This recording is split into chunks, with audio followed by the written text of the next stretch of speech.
दिन पत्रकारिता करना शुरू कर देंगे और आंख में आंख डालकर सत्ता से सवाल पूछेंगे महंगाई पर, बेरोजगारी पर, अडानी के महाघोटाले पर, जलते हुए मणिपुर पर, 2023 में 2 नग्न औरतों को घुमाने पर, उस दिन मैं पत्रकारों की, और कुछ पत्रकारों की मैं इज्जत करती हूं, मैं करूंगी। अन्यथा सरकार के इशारों पर चलने वाले वो न्यूज रूम जो कि बीएमओ के एक चपरासी के व्हाट्सएप पर चलते हैं, उनके लिए मेरे मन में लेश मात्र भी ना इज्जत है और ना सम्मान है। वो चरण चुंबन का काम करते हैं तो चरण चुंबक कहलाए जाएंगे। धन्यवाद। आप सब पत्रकार बैठे हैं यहां पर और आपके माध्यम से और टीवी के कैमरे के माध्यम से मैं करोड़ों पत्रकारों से आज सवाल पूछता हूं, क्या ये जो 14 नाम लिखे गए हैं ये बॉयकॉट के नाम है या ये टारगेट लिस्ट है?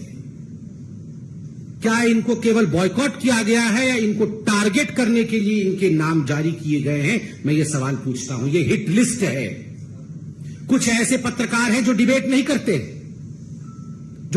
करते, हैं आप उनमें गेस्ट भेजेंगे ही कैसे? तो उनके नाम क्यों रखे गए हैं? टारगेट करने के। एफआईआर डालेंगे, आपको छोड़ेंगे नहीं, आपको मसल के रख देंगे। और आप बताइए, एक पॉलिटिकल पार्टी के कार्यकर्ता होते हैं, अब मैं कांग्रेस के लिए या उनके पार्टी के लिए कहूंगा नहीं कि लाखों कार्यकर्ता है, हजारों तो हैं, कुछ 100 तो हैं ही।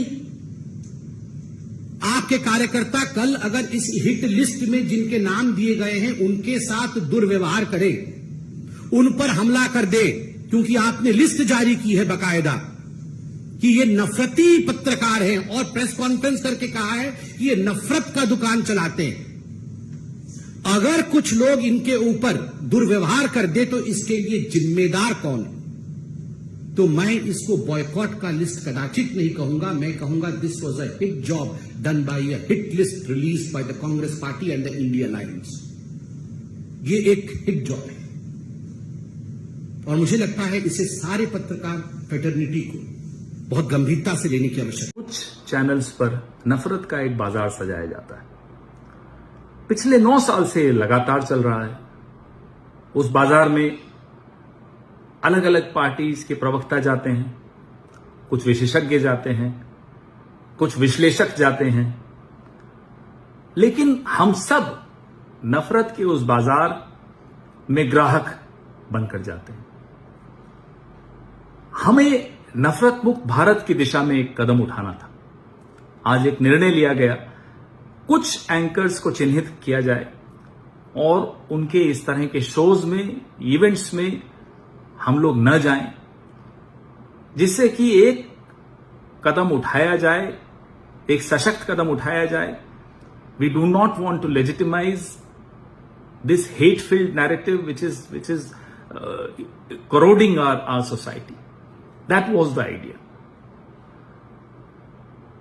आप हमारे नेताओं के खिलाफ हेडलाइन बनाते हैं, उनकी मीम्स बनाते हैं, उनके भाषणों को ट्विस्ट करते हैं, आप फेक न्यूज फैलाएं, कुछ भी करें, हम जूझने को तैयार हैं, लड़ने को तैयार हैं, आज तक लड़ते ही आए हैं। लेकिन समाज में अगर आप नफरत पैदा करेंगे और वो भी ऐसी नफरत जो कि हिंसा का रूप ले ले, हम उसमें भागीदार नहीं रहेंगे। बड़े भारी मन से निर्णय लिया गया। We are not opposed to any of these anchors. We do not hate any of these anchors, but we love our country more. हमें भारत से मोहब्बत है, इसलिए हमें इस नफरत की दुकान को बंद करने की दिशा में अपनी तरफ से जो हो सके वो करना होगा। यही सोचकर हमारे इंडिया अलायंस के तमाम सदस्यों ने यह निर्णय लिया कि हम इन नफरत के बाजारों में ग्राहक बनकर नहीं जाएंगे। जुड़ेगा भारत, जीतेगा इंडिया। और एक जुड़ता हुआ भारत, इसमें नफरत की कोई जगह नहीं हो सकती, यह हमारा मानना है। और उम्मीद है आने वाले दिनों में वक्त बदलेगा, स्थिति बदलेगी। इन एंकर्स को भी यह आभास होगा कि आने वाली पीढ़ी इनसे पूछेगी, इनसे सवाल पूछेगी, तब इनके पास क्या जवाब होगा। ये इस उम्मीद के साथ, बड़े भारी मन के साथ आज ये लिस्ट हम लोगों ने जारी की है। और फिर से मैं कह रहा हूं, पूरी उम्मीद है कि वक्त ऐसा नहीं रहेगा। हमारे ये साथी भी सोचेंगे, चिंतन करेंगे और कुछ सुधार करेंगे। जय हिंद, जय भारत। इंटरनेशनल डेमोक्रेसी डे आज के दिन जिस प्रकार का एक सर्कुलर ये इंडिया अलायंस या घमंडिया अलायंस कह लीजिए उन्होंने जारी किया है और कुछ पत्रकारों का नाम बकायदा नाम लिखकर जारी किया है, ये हिंदुस्तान के लोकतांत्रिक इतिहास में पहले कभी नहीं हुआ था कि इस प्रकार पत्रकारों के नाम के साथ कि हम उन्हें बॉयकॉट कर रहे हैं एक सर्कुलर जारी किया जाए। यह पत्रकारिता का विरोध है और इंटरनेशनल डेमोक्रेसी डे में कहीं न कहीं यह दिखाता है कि कुछ ऐसे दल आज भी हिंदुस्तान में जो पहले भी लोकतंत्र पर विश्वास नहीं करते थे और आज भी लोकतंत्र और लोकतांत्रिक प्रक्रियाओं पर विश्वास नहीं रखते हैं। एक इतिहास है, there is a chronology in history. आप याद कीजिए पंडित नेहरू हिंदुस्तान के पहले प्रधानमंत्री 10 मई 1951 10 मई 1951 हिंदुस्तान का पहला अमेंडमेंट, हिंदुस्तान के संविधान का जो पहला संशोधन होता है वो संशोधन क्या था? The first amendment of the Indian constitution was to curb the freedom of expression. किस प्रकार से रेस्ट्रिक्ट किया जाए फ्रीडम ऑफ स्पीच को, यह पहला संशोधन, प्रथम संशोधन था पंडित जवाहरलाल नेहरू का, भारतवर्ष का।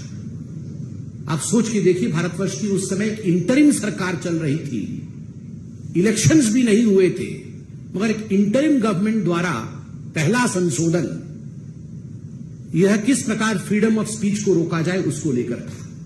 इंदिरा गांधी 25 जून 1975, 25 जून 1975 declaration of emergency, the black day in the history of India's democracy. इतिहास में हिंदुस्तान के लिए एक काला धब्बा बना था जब इमरजेंसी लागू इंदिरा गांधी ने किया था और लाखों पत्रकारों को जिस प्रकार से प्रताड़ित किया गया था, संपादकीय तक पत्रकार लिख नहीं पाते थे। पुलिस बैठकर देखती थी वहां पर कि संपादकीय में कहीं इंदिरा गांधी के विरोध में कुछ लिखा जा रहा है या नहीं लिखा जा रहा है। मीसा कानून के अंतर्गत न जाने आप में से कई लोग यंग पत्रकार यहां बैठे हैं, आप में से कितने के पिताओं के ऊपर, कितनों के दादाओं के ऊपर, कितनों के जानकारों के ऊपर, कितने ही पत्रकारों के ऊपर जुल्म ढाया गया मीसा कानून के अंतर्गत। इस विषय से भी हिंदुस्तान वाकिफ है। राजीव गांधी 29 अगस्त 1988, डिफेमेशन बिल 1988, आप याद करिए उस समय बोफोर्स चरम पर था। कुछ ऐसे पत्रकार थे, जाबाज पत्रकार मैं कहूंगा उनको, और कुछ ऐसी पत्रकारिता थी जिन्होंने बोफोर्स को बड़े स्पष्ट रूप से उजागर किया था। The story of Bofors and bride. किस प्रकार से भ्रष्ट और भ्रष्ट नेता बोफोर्स में लिप्त थे।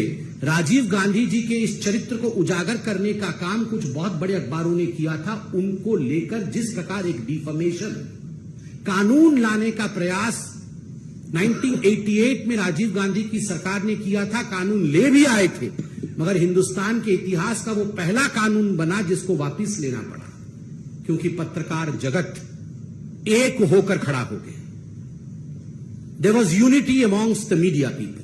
सारे मीडिया के लोग एक होकर खड़े हो गए, जाग उठे, हिंदुस्तान जाग उठा और अंततोगत्वा प्रेस कॉन्फ्रेंस करके राजीव गांधी को डिफेमेशन बिल 1988 वापस लेना पड़ा, जिसमें उन्होंने सोचा था कि जो गांधी परिवार के खिलाफ या उनके खिलाफ लिखेगा उसे सजा दी जाए।